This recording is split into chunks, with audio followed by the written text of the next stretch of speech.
What's up, everybody? PJ Braun here with Dr. Zaino. What's up, guys? What's up, PJ? The DOC. All right, so before people start coming below, I'm wearing this outfit because I got something for PJ. And, you know, when we talk about characters and people we look up to and even, you know, movie characters, like when you like someone in a movie or someone, you admire someone, it's because you're seeing characteristic traits in that person.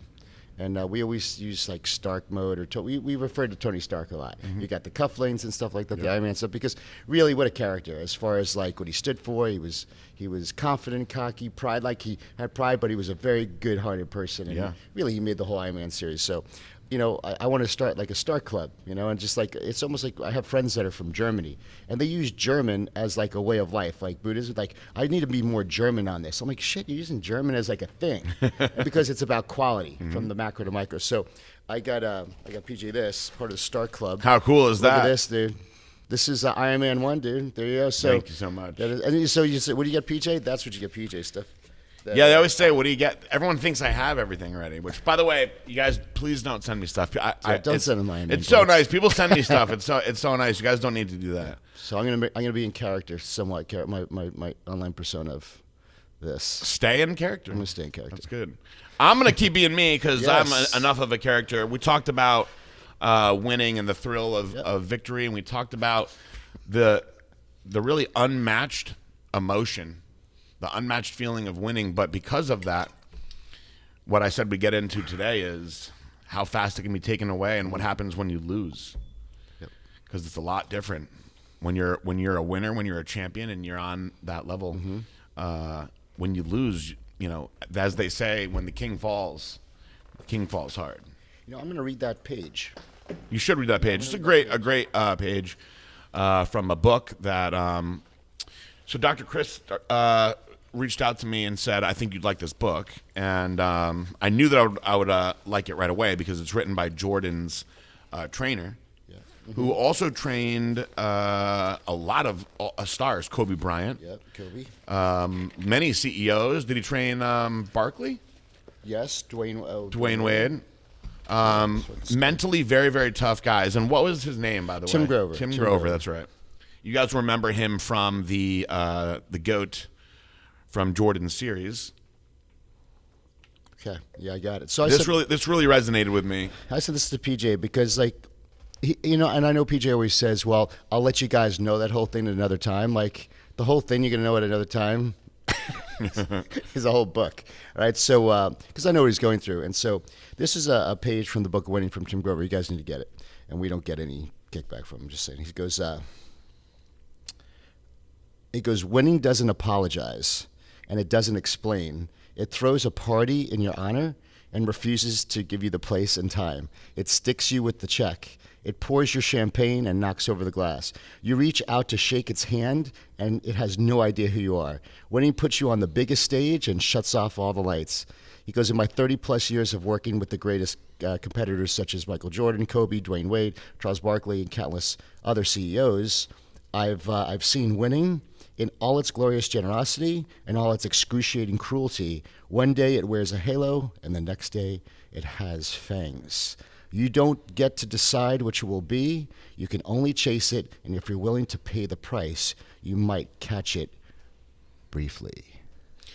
Yeah, and come on, dude. I know. Instant goosebumps. And one great thing to think about from that is, as the passage goes on in that book that I can tell is going to be a great book, talks about when Kobe died, and that was a guy that was a champion in everything that he did, but all of a sudden, boom, it was all over. Now that is something that you could say is a 1 in a million or billion type thing, but still happened in the prime of his life, and you know, tragedy can strike at every time. Now it's a matter of what is your perspective of tragedy, right? Yes. Because I had a number of things that have happened to me in the past few years that have been personal tragedies to me that have affected everybody around me. And I was at the top of the world, really, for me.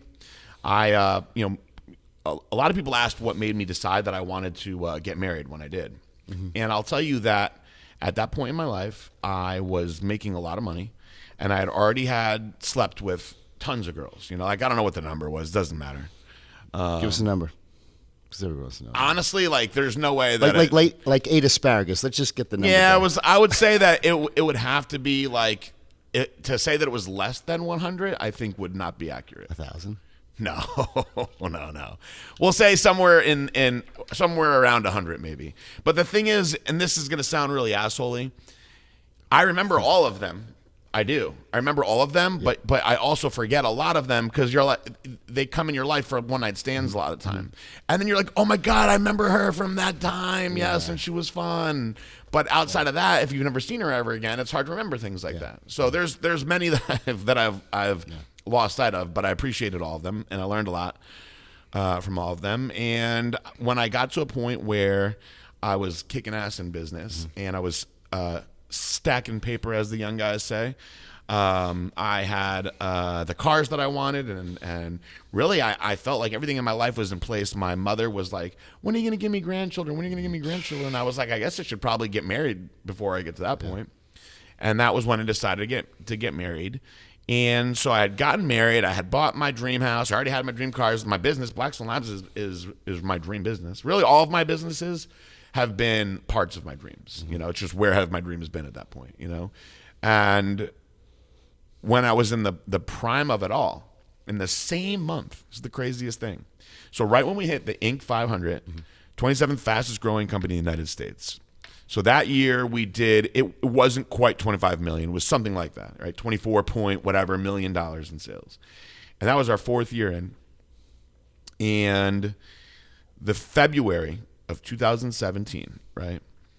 I first get divorce papers from my now ex-wife, which I knew was coming. You know, we tried to figure out, you know, the best way to do this. Yeah, but PJ, were you guys like for instance, when we talked about it for a while, was you guys like start talking about it, or was it kind of more volatile than that? It was extremely volatile. So I wanted so much to make it work because that's how I am, man. I'm gonna fucking figure it out. I'm a problem solver. You know that line you always told me.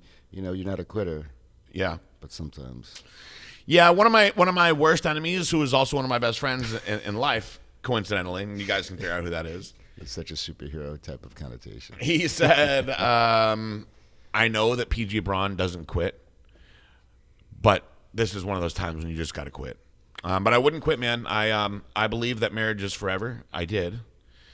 And I wasn't going to do it until I knew that it was forever. And I really believed in my heart it was forever. And I knew that there had to be something that I could do to fix it. And that is, I think that one of the traits that most champions have is they want to carry things on their back, right? Like, I can fucking make this happen. I can carry this to victory. But a relationship is a team effort. So no matter how strong one side is, if both people aren't in it together, on her end, it took her a while to just figure it out. And then once she did figure it out, it turned really, really nasty, unfortunately. So I had said to her, I said, I don't know what to do anymore. Like, I've tried everything I could possibly try. Like, all I want to do is make you happy. You're not happy. You're like miserable. Like, I honestly don't even know like what else I can do. And she said, honestly, I fucking hate being married to you. And I said, that was like at the time like the most heartbreaking thing. So that did pierce you. Yeah. Because I know sometimes you're a tough guy and you take it, and you say, well, you're just, you know, you're leashing out on me, but I'm sure that hit you hard. That was at that point in my life, that was the start of a very painful year. So I said to her, it was so shocking, you know, it's not what I expected. Like, I thought, give me something that I can work with. And I said, you hate being married to me. Why? And she said, because when I married you, I lost my identity. And I said, I just don't understand that. And she goes, I used to be a star. I used to be Caitlyn. People would cheer for me everywhere I went. And now I'm just PJ's wife. And I said, no, you're Celeste. And she said, no, it's not. It's all you. And I was like, you have an amazing company. She's like, you even picked the name of the company. And I was like, okay, well, you know, you have all these fans following you and all these awesome things. And, you know, you get to go to whatever gym you want and drive whatever car you want. And she was like, it's all you. It's all you. I don't do any of it. And that was like so hard because I was doing all these things out of love, you know? And when she was wrestling, she was sad. And so I was like, you could be anything that you want to be, and I'll help you. And she said, I don't know, I'm into fashion. Maybe I could do something with that. And I was like, why don't we start a clothing line? And that's how the whole like Booty Scrunch thing started, I thought the name was great. And to me, like, I was like, yo, your name is Celeste, Celestial Bodies. It's perfect. To me, I thought that was all great. And I didn't look at it as I was creating all these things. I was helping inspire her to make these things happen. And she said, everywhere we go, people are always like, oh, you're PJ's wife. And then they say such nice things about you. And then I'm just in your shadow and I fucking hate it. And I said, man, I'm so shocked that you look at it like that, because when people say nice things like about you, I'm so proud. I'm like, yeah, that's my wife, because we're a team. And she's like, no, I just don't feel that way. And she was like, and I honestly like can't stand it. And I even made the comparison, which is the only one I could think of at the time. I said, well, look at like Obama and Michelle. I go, she's an attorney. She's a very successful woman. She's a brilliant lady. Yeah.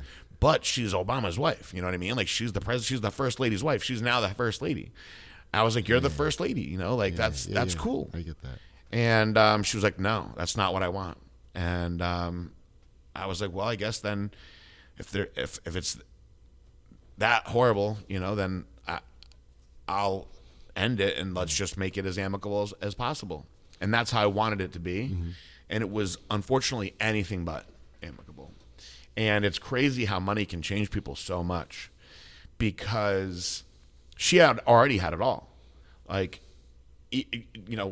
going through the separation, not only to get too much into the details, but there was a point where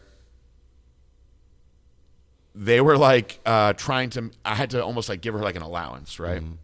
And they were like, well, she's going to need $14,000 a month. Mm-hmm. Allowance is not the right term. And my attorneys were like, absolutely not. And they were like, well, she has $4,000 a month in just like expenses from like clothing and shoes. And I was like, what? And they were like, how are you not paying attention to this? But I wasn't. I just like, we had a joint bank account, let her do whatever she want. So when she left, right, she cleaned out all her stuff. So I came home one day and it was like my house was like, it was like a tornado went through there. And I found some humor in it at the time, where like I went through with a camera and I was like videotaping, like it looked like somebody just robbed my whole house. Yeah. There was like one fork in the drawer. I was like, what is this? What is the symbol of the one fork? There's your one. And so this whole long, like, just dramatic experience that went by, while that is going on, right? So we're going to talk about like losing hard at this point. So I'm at the top of the world. I got my dream girl. Mm-hmm. She's now telling me that she hates everything about like being married to me. So that's I'm losing a lot. I'm losing a lot of my ego. Yeah, big. Right? I'm losing my heart, my ego. And while that's going on, and I can't get overly into detail on the next two subjects, but while that's going on, I'm involved in a corporate embezzlement, right? So I got to deal with that. Like, holy shit, like there's money that's been disappearing from my company too. And then on top of that, this is all happening right around my birthday, February 6th, right? February 5th is when the divorce papers first hit. This is all going on. And so now I got my company being attacked from the inside, my personal life being ripped apart, and then I believe it was February 19th, they came blasting through the doors with guns in everybody's faces and took out all the computers and cleaned out the entire warehouse and made everybody sit outside like they were a bunch of criminals. And that was when the FDA came in and shut down Blackstone Labs. They came in with guns? Came in guns, put guns right in my dad's face. Holy shit. Yep, get away from your computer. Bunch of guys with rifles pointed right in his face and scared the shit out of everybody. Isn't that a little extreme? It's extremely extreme. They're not supposed to do that. They're supposed to be cordial, like, hey, give you a little bit of like dignity. Give me a break, dude. We have videos of them flying through the front door. I'll show you after, because we have cameras here. You know what I mean? So it's completely legal to have cameras of them coming in. They come in with marshals. You know what I mean? So right. they come in, man, and you got to see the way they come in, because it's like these guys are trained well. So each guy's got his hand on the guy in front of his back, and they come flying in. They blast the guy that's opening the door out of the way, And it's just like one after the other. There's probably about 20 of them coming in. You had no idea. No. So the funny thing is, I was late to work that day. And so they're sending me videos before their phones get taken away. So I called my partner, Jared, and I was like, hey, so this is what's going on at Blackstone Labs today. What should I do? And he goes, I would stay home. And I was like, really? And he was like, yeah, I mean, I'm sure they know where you are anyway. He was like, but if that's going on there, you're just driving there to get arrested then. He's like, I'd rather be arrested at my own house. And I was like, all right, good point. So I stayed home, and I waited and waited, and they didn't come. I just waited around, but they cleaned out everything. They completely cleaned the whole entire warehouse out. So $1 million at our cost of product cleaned out. So we had no product anymore. Everybody's computers, phones was nuts. And so now while this was going on, I am heartbroken on many levels. Mm-hmm. And now I'm like, the one thing I got no matter what, Blackstone Labs, like, am I losing that now too? Yeah. So in that month, I had the biggest, as far as victory and that, like, feeling on top of the world goes, boom. That was the biggest boom. That was the start of a crazy, crazy, crazy downward spiral of a year for me, which of course ended with eventually they made their indictments, and which wasn't so bad in the end. We got our charges. We're going to trial later on this year for that. My divorce took so long. My divorce took fucking 2 years. And when it was all finally done, I signed the last check. And I remember signing the check, and I remember thinking to myself, I worked so hard all these years from when I was a young man. I've been saving. I was always a saver, you know. Everybody sees that I have all this nice shit, and they think like, oh, you know, he's got all these fancy things. But for me, it was never about that. I wanted to accomplish all these things more than anything. It was about the accomplishment. I'm still driven by the accomplishments that I need to make. And I remember what was so hard about signing the check, I've talked to other people in this position, is that I worked my whole life with honesty and integrity and with pride to build this all up. And it was now going to somebody that was basically stood for the opposite of what matters to me. Somebody that lied, cheated, stole. And I could go into details on all the crazy stuff as far as secret bank accounts, just heartbreaking things that we had found out because she actually wanted to get forensic accountants involved. So once I got the forensic accountants involved that she wanted, wasted $300,000 on that. So that's another $150,000 that she would have had. For them to tell us, okay, well, she was actually having a secret bank account. There was like money going in all sorts of different directions. Like, also found out that she didn't even retire from wrestling.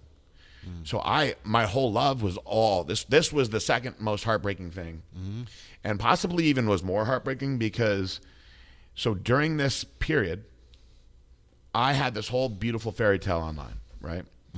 And I used to not be able to tell the story without crying, but I'm past it now. So it's like, you go like extreme love, and then people think the opposite is like extreme hate, and it's really not. They're all kind of together in that same passion, right? Yeah. When you're at a point where you're like just indifferent, that's like the opposite, you know, when it just doesn't even affect you anymore. Indifference, yeah. So I can just talk about it now where it's just like, hey, this is what happened to me. It sucks, but it is what it is. I used to break down. Sure. So, but one thing that was I can tell you at the time that was heartbreaking for me was our whole story was this romance that everybody loved. We're the fit couple, like CEO power couple. And so when she retired from wrestling, she reached out to me one day, and we had these ideas about celestial bodies. I'll never forget, it was in February. It was in late January, because my birthday's in February. And she was like, I think that I could be living with you by your birthday. And I was like, what do you mean? And she was like, I'm going to retire today. And I said, what? And she goes, yeah, I'm going to retire today. And I was just quiet. And she goes, that's your response? I thought you were going to be happy. And I was like, no, of course I'm going to be happy. But, you know, you said that you weren't going to retire for a while. So I started developing this business for you. And the whole plan was, from a marketing standpoint, AJ Lee, your best friend, had just become the champion. She's super popular. She was going to wear the clothes in the ring. You guys were going to get stuff on TV. We're going to get all this marketing behind it. And then later on down the year, we would launch the line. I go, I need more time. I said, my manufacturers are behind. The website's still being designed. We got to pick the girls. And she was like, well, I'm sorry that you're so disappointed that I was doing this for you because I can't take not seeing you anymore. And I said, no, I'm like shocked. This is like my dreams are coming true. Thank you. I just truly, you're hitting me out of nowhere with it. And now I got to hustle to get this shit done. So I spent like another 80 grand trying to like rush the product to getting done, everything getting done so we could launch Celestial Bodies when we wanted to, because we're getting married later on that year. So I found out in the divorce, in the middle of the divorce, with the forensic accountants, that she actually was fired that day. And so that whole story, to make me feel good, was not true. And let me do real quick because I, I'm listening as like one of the viewers. Have I told you this before? No, you told me this, but listening as a viewer, it's like, I take you for a pretty sharp guy, and that's the thing, guys. I want you to realize, like, as sharp and as like, oh, I got my finger on the pulse of things, dude. This whole thing. So, what was what do you think blinded you? Love. Yeah. It's the most cliche saying. It really is. But love is blind, especially when you're young, and it takes a tragedy. It really does. It takes some extreme heartbreak for you to learn that. Now, here's the thing. Women, I'm sorry, ladies, my listeners, you guys do this all the time. Because I've been coaching women for years. I've coached thousands of women. I'm in love, I'm in love, I'm in love. Oh, I'm heartbroken. I'm in love, I'm in love, I'm in love. Oh, I'm heartbroken. For me, fool me once, shame on you. Fool me twice, shame on me. How about the third time? So for me, honestly, It's the third time. no. Yeah. For me, this was such a powerful learning experience. And it's sad because I hate to bring her into it, but Marissa's like, it's a shame because you're damaged. And I'm like, people say that about me, but I don't really look at it like that. I've evolved and I've learned because of that damage. So when I found out that, wow, my whole entire romance was fake. Mm-hmm. And in fact, when I look at it, I was actually her perfect exit strategy, because going into wrestling, she was a waitress at Hooters. And listen, I love Hooters, and shout out to all the good like Hooters waitresses out there, but that's a big jump to go from Hooters waitress to making a couple $100,000 a year as a WWE TV star to then losing all that, having no backup plan. And where are you going to go? Back to being a Hooters waitress, hopefully? Or are you going to be like crippled by the fact that you're going to go places and you're the former WWE champion? That's usually that's option C is a lot of those wrestlers, because I grew up in Tampa. Yeah. And a lot of those guys got into, they missed the rush standing out. It's for her, she had a great plan with me. And so, we go through all that. And when I signed that last check, right? Mm-hmm. This is, this was a longer story, and I apologize if I made anybody cry or if I made anybody be like, geez, But I think that, first of all, I didn't plan on telling this story, but I think that where you see where I'm going with this is so important, especially with what we're talking about. So when I signed that last check, that was actually when I drank myself into the hospital. And we've already talked about how I almost died, right? Yep. So that was the real rock bottom for me, right? Like, I hit some lows, but having everything that I worked for in my life, everything that drove me to get to where I was now, was gone to a person that truly didn't deserve it. I could either sit there and feel sorry for myself, which I did because I ended up in the hospital, or I could do something about it. When I was in the hospital, I thought to myself, man, I can't wait to get out of here and just fuck shit up. And like unfinished business type of shit? Yeah. Mm-hmm. And I came out of the hospital, and it's been a little over 3 years now. Mm. And I want that thrill of victory feeling so bad that there's nothing that can slow me down. There's nothing that will take that away. And I'm sorry for the people. This is like what we said yesterday. We're sorry for being this way. We don't apologize anymore. We're not going to apologize anymore. I can't help that this is how I have to be. And I'm never going to not be like this. And that's okay. I understand that about myself. So I've gone through some things that have made me realize I like being a winner. I like being a champion. I'm not going to allow myself to lose. So that means I have to go and do whatever it takes to win again. And that's what the past few years have been. But I wouldn't possibly know what to do or know what I was chasing after or what I was feeling had I not been on top first. I got 2 questions for you that myself and the viewers would know, and because we have all gone through this in some way, shape, or form. How are you able to trust again? Because that's it. I heard a quote. Bob Proctor says, "Listen, it's okay to get hurt and have a broken heart, but just don't lose trust in people. Like, it's tough to trust people, and that can really kill a lot of you watching. Like, you went through a hurt, and because of that one person, you don't trust anybody, and it holds you back from relationship capital and really, really big things. So, how were you able to separate and say, well, I can still trust?" So it took a long time, and I did a lot of therapy. I learned a lot about myself. I think that it's great for everybody to, whether they're happy or sad, to have somebody on the outside that they could talk to. Now, I also think, just like, people want to say, oh, there's bad cops and this and that, there's bad therapists too, because you can manipulate a therapist real easy, especially if they just want their paycheck. I actually met a woman who actually, you could tell she truly did care what I had to say, and I had great conversations with her, and I learned a lot. So let's talk through. You talk through it. Get it back.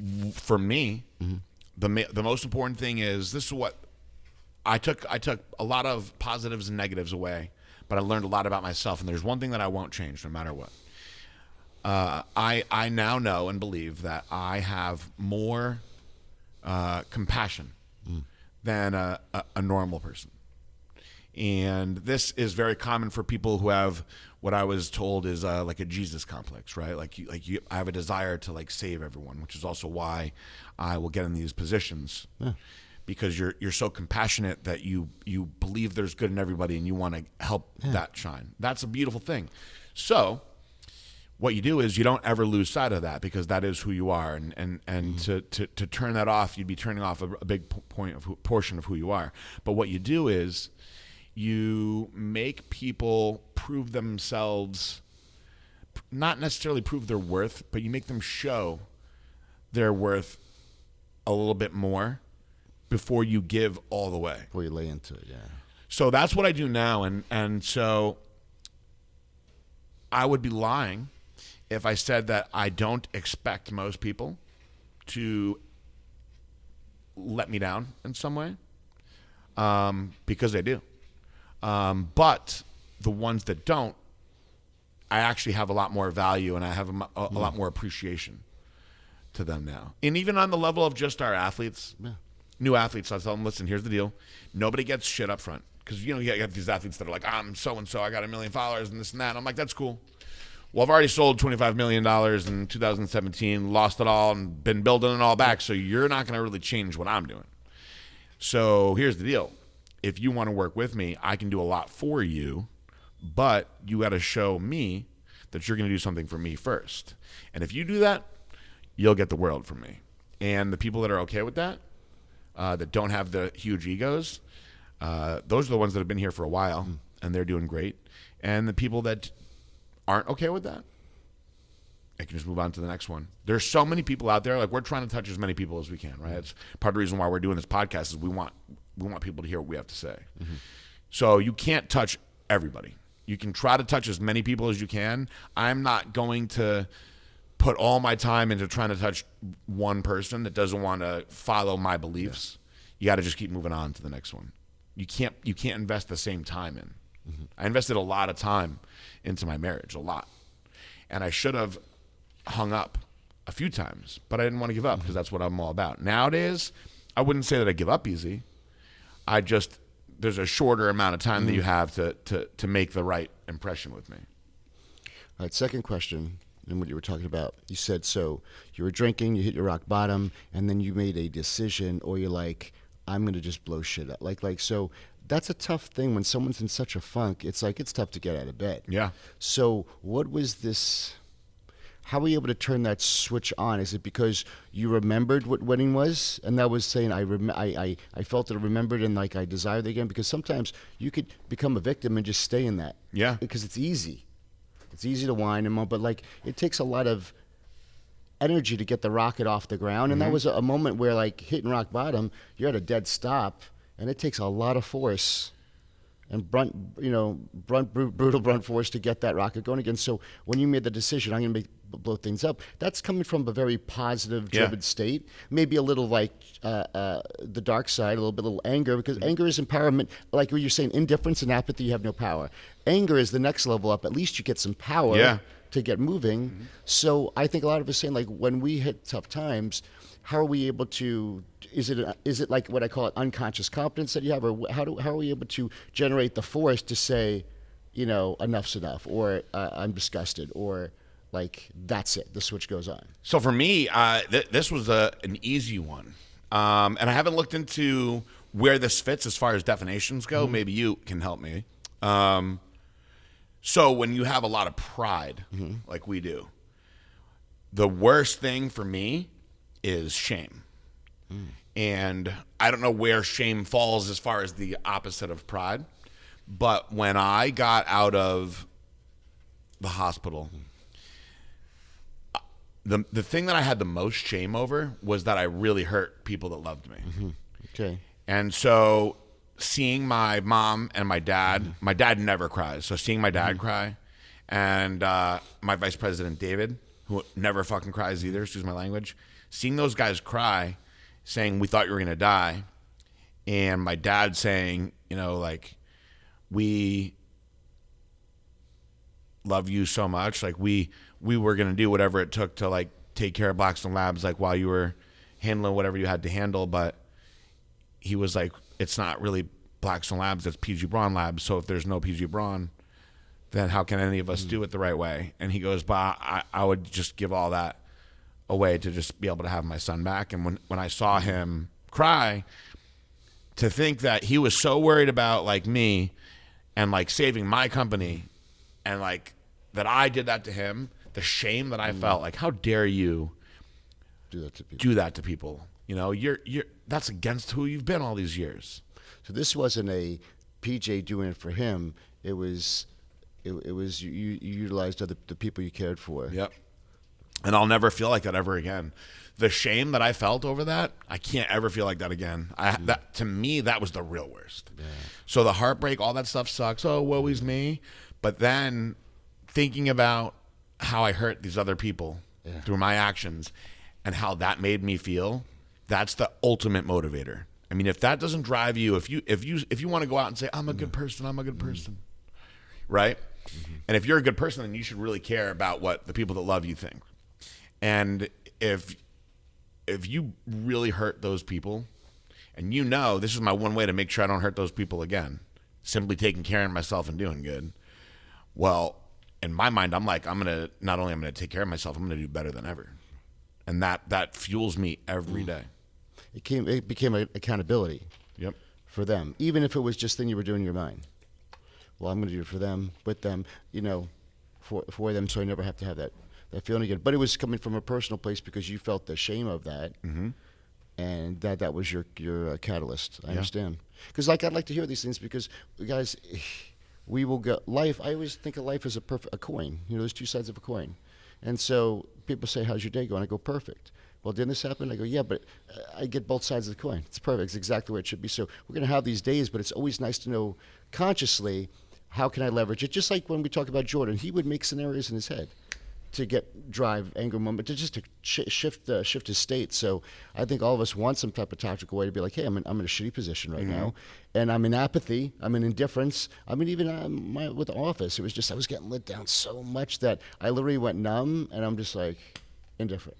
But you got to realize numb is still an emotion. See, we think, I'm just numb. No, it's still an emotion. And you need some type of action. Tony Robbins like action. Some type of action gets that thing going again. And so you use the trigger. Hey, I don't want to let these people that I love down. No, and it's been consistently fueling me all this time. I think that everybody that's listening to this, just because you haven't had a tremendous heartbreak or loss, some of our younger listeners maybe, doesn't mean that you can't find these feelings inside you to motivate yourself. Because victories and winning happen all over the place, whether they're small or big. Yeah. It's just a matter of where are you trying to win, and what are you trying to win. I try to win everything. Yeah. But I don't have celebration parties over the small ones. They're all just little steps to the goal. Yeah. The big vision. And you can't lose sight of that. I think that in the first episode, we really like built up the raw power and emotion that goes behind winning. And in this episode, this is a fun thing about doing this is I got a lot of unfinished business, I guess, but I have a lot to say that sometimes I'll say it, sometimes I won't. And today I said some things I certainly didn't plan on saying today. And some of these things, guys, I could get really, really raw on if I needed to or if I wanted to. But I want these shows to at least end on a positive learning standpoint. And I think that the way that you wrapped it up at the end with the questions that you asked, I think that everybody that listened to this could take away that they learned a lesson from this for sure. Because, everybody watching, I'm you and you and me. We go through the same stuff. Never ever think that what you see on a social media person, they're going through shit. And, even when you see my social media come up for the stallion part of Cancun, yeah, I'm going to have an exaggerated Tony Stark personality because it's what you guys like. It's entertaining. It's infotainment. But understand that we all go through situations, and it's not about, I'm a good person. But no. It's just we go through it, and it's part of the learning thing. It's how you learn, and it's perspective. So I do appreciate your perspective on it, PJ. And I know, again, when you write the book, it'll be great. But you went through a lot of stuff, and it manifested itself in physical. You have to hold your shit together, and the body starts breaking down because the pressure cooker only could take so much pressure. So I understand if you guys are watching this, feel pressure, depression, shame, guilt, all these other things. It's you consciously have to make a decision, but I understand it's not that easy. Yeah. It's so what is the technique? PJ is learning himself, self-awareness. He knows the technique to leverage on. For me, I know the things to convince myself to get moving. So when you become self-aware of, what switch needs to be pushed to get me moving out of this stage or to get moving again, you gotta what does it for you? I love the feeling of winning. I want to go after it. And man, for me in chiropractic, we saw we had the biggest office in the world. I could literally say, and everybody, and it's not my opinion. You line up 100 chiros and they'll be like, he had the largest practice in history. Why not? And when I started losing that and my focus, my energy, I didn't want to do anymore, and it started going down, I felt like a boxer who was trying to keep the title and just getting his ass kicked. And I felt like I was a boxer who peaked, and it was very depressing because I had put so much pride and my status and my identity was that. It was very tough. It almost became the more I pushed and fought, the worse it got. And so, I shift gears. I didn't quit. I had to just pivot, shift gears, do something different. So I understand, you woke up and you just always had this sour, toxic feeling because you were losing something that you built that you loved, and here it's being taken away. And a lot of it was my issue, right? So, we go through this stuff, but it's a self-awareness of knowing what do I have to do to flip the switch or get game face on, whatever you want to call it. But no, I do appreciate those two things. How can we go through tough times and not lose trust? And then how can we turn the switch to say, you know what, I'm gonna overcome this. I'm gonna conquer this. And I'm not gonna lay down like this anymore. So I appreciate that. Yeah, we're always learning, right? Yeah, always evolving. Yeah, good one. Awesome one. This is a good one. We're gonna bust out another one too, guys. Awesome. If you guys are getting into this, please comment, share. Let us know. Give us ideas on what else you want to talk about. We had a lot to say, so we're not going anywhere. And that's that. How do you close it, PJ? I love you all. Peace out. Bye.